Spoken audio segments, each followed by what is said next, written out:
Libyan news agency, JANA, reported Libyan leader Muammar Gaddafi saying the following: "Our confrontation with America used to be like confronting a fortress from outside. Today we have found a loophole to enter the fortress from within." You are a loophole for Muammar Gaddafi, who you say offered you $1 billion, who has in the past given you $5 million? Well, he offered me more than $1 billion.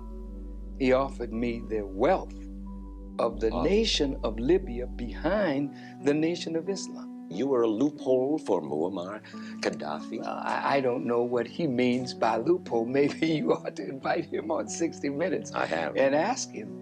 But certainly, I can't be a functionary for Muammar Gaddafi. However, I would be most happy to detail my conversation with him if I'm subpoenaed before Congress. That subpoena to talk to the Congress about his travels to America's enemies in the Middle East has not been issued.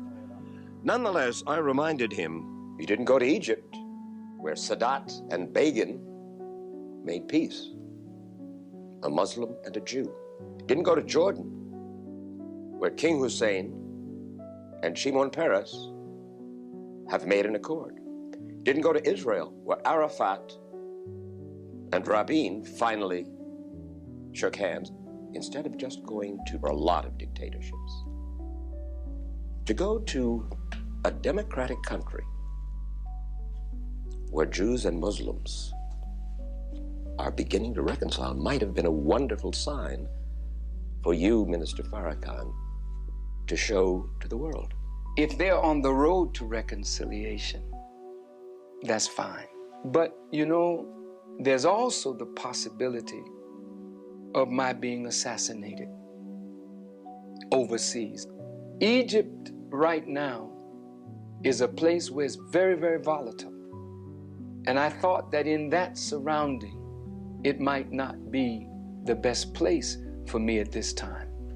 If I went to Israel, I don't think Israel would be the best place for me to be at this time, considering the view that most Jews have of Louis Farrakhan. You go to Nigeria, which is, if not the most corrupt nation in Africa, and it is, it could be the most corrupt nation in the world, Minister Farrakhan. Oh, now, Mr. Wallace. It is the most corrupt nation that I have ever covered. I've been there 25 years ago, and I've been there as recently as last year. Fine. So what? 35 years old. That's what that nation is.